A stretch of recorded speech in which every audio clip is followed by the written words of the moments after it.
Okay, gonna do a little consent test here for petting. Hi, Ollie. So we're gonna pet, good girl, for about 3 seconds. And then I'm gonna stop petting and see what happens. Okay, so stopped petting, I'm waiting, and yep, now she's going to my hand again, so I'm going to pet again. She collapses on me. That's pretty obvious. It's a good way to do a little consent test and make sure physical affection is what she actually wants. Okay, I'm going to stop petting again, see what happens. Slow wagging tail. Okay, head still on my lap, so I'm going to take that as a cue that I can pet more.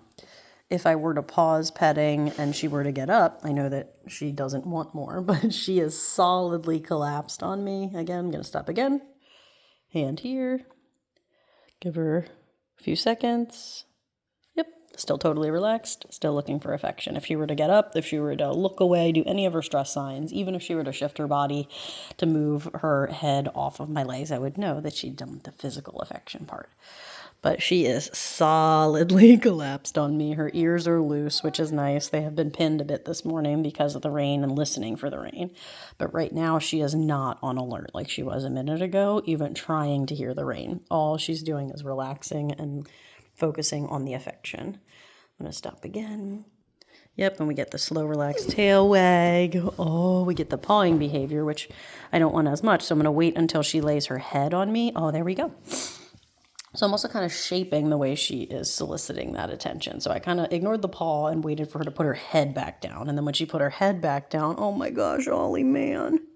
When she put her head back down, I started scritching again. So it kind of teaches her that she doesn't have to paw to get that affection. She can just put her head on the person and that's enough. So she's kind of itching at her leg. So I'm going to, okay, good. I took my hand away as another consent test and she immediately came back over to me and put her head on me when I stopped scritching, which is again, super obvious.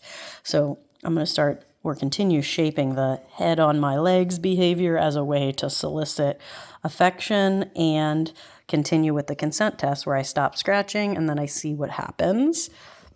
And okay, she's pawing at me, so we don't want the pawing as much. There we go. I'm going to wait until she nudges me with her nose. Yep, there we go. And then I'm going to pet again. And as long as I don't respond as much to the pawing, but I respond very affectionately with the just gentle head on my body behavior, that's what she'll start to use. So in the evening, if you're sitting in the chair, just, relaxing and she wants affection, it's kind of a nicer behavior that she comes over and just lays her head on you gently and waits versus paws at you. And in this situation, it's extra helpful because she now has more physical grounding from me because she is quite literally on my lap during the stressful time and her ears are no longer pinned. Her body is really loose and she is not on alert. Let's see what happens again when I take my hand off. So she stays on my lap. We are totally relaxed. Her breathing pace is slow.